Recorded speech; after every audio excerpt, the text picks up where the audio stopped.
साल था 1974। भारत ने एक ऐसा कदम उठाया जिसने पूरी दुनिया को हैरान कर दिया और इतिहास को हमेशा के लिए बदल दिया। वो था भारत का पहला परमाणु परीक्षण। लेकिन जो बात सबसे ज्यादा चौंकाने वाली थी, वो था इस ऐतिहासिक मिशन का नाम।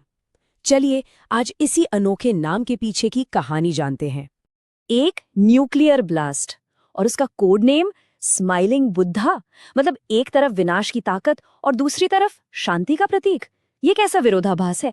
आखिर इस नाम के पीछे की असली कहानी है क्या? तो सबसे पहले आइए इस नाम को ही समझते हैं। बुद्ध मुस्कुराए। लेकिन सवाल यह है कि क्या एक परमाणु परीक्षण सच में शांति का संदेश हो सकता है?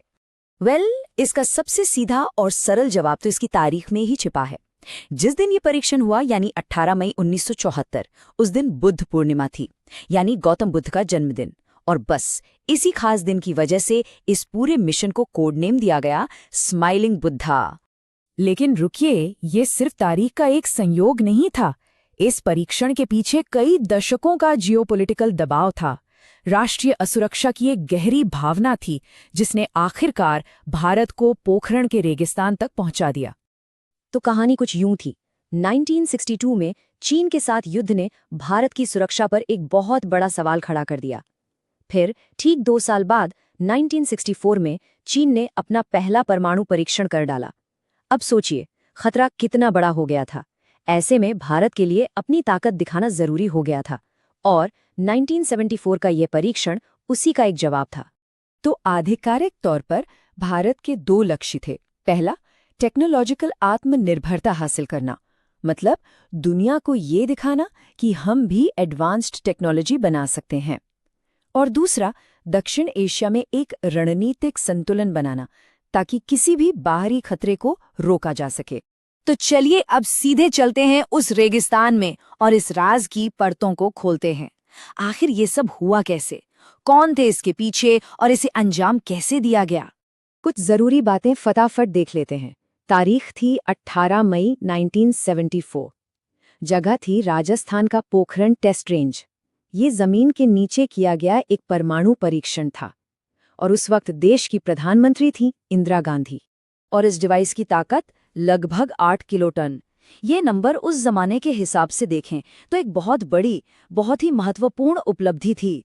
तो सवाल ये है कि ये परीक्षण हुआ कैसे? देखिए, इसके 3 मुख्य चरण थे। सबसे पहले भाभा एटॉमिक रिसर्च सेंटर यानी बार्क में एक प्लूटोनियम डिवाइस डिजाइन किया गया।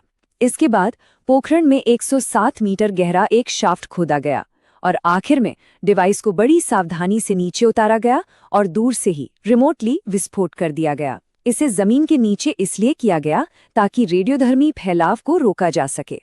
इस मिशन के पीछे देश के कुछ बेहतरीन दिमाग थे।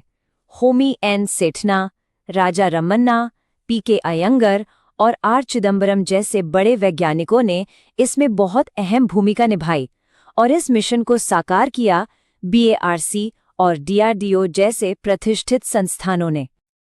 अब इस धमाके की गूंज सिर्फ पोखरण तक ही सीमित नहीं रही, इसने पूरी दुनिया को हिला कर रख दिया। तो चलिए देखते हैं कि दुनिया की इस पर क्या प्रतिक्रिया थी। इस एक घटना पर दुनिया 2 हिस्सों में बंट गई।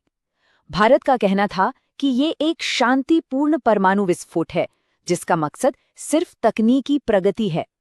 लेकिन दूसरी ओर अमेरिका और कनाडा जैसे देशों ने इसकी कड़ी आलोचना की और भारत पर कई तरह के प्रतिबंध लगा दिए। इस परीक्षण का एक बहुत बड़ा और दूरगामी परिणाम ये हुआ कि न्यूक्लियर सप्लायर्स ग्रुप यानी एनएसजी बनाया गया। इसका सीधा मकसद परमाणु तकनीक के हस्तांतरण को नियंत्रित करना था, ताकि भविष्य में कोई और देश ऐसा कदम ना उठाए। और इसका सीधा असर हमारे पड़ोस में भी हुआ। इस परीक्षण ने पाकिस्तान के परमाणु कार्यक्रम को जबरदस्त तेजी दे दी, जिससे दक्षिण एशिया में एक तरह से परमाणु हथियारों की होड़ शुरू हो गई। तो चलिए अब बात करते हैं इसकी विरासत की। स्माइलिंग बुद्धा परीक्षण ने आखिर भारत की पहचान पर क्या और कैसा असर डाला? देखिए, स्माइलिंग बुद्धा ने भारत को दुनिया के नक्शे पर एक परमाणु सक्षम देश के रूप में स्थापित कर दिया। तमाम अंतर्राष्ट्रीय प्रतिबंधों के बावजूद भारत का परमाणु कार्यक्रम रुका नहीं, और 1998 में पोखरण 2 परीक्षणों के साथ भारत एक घोषित परमाणु शक्ति बन गया।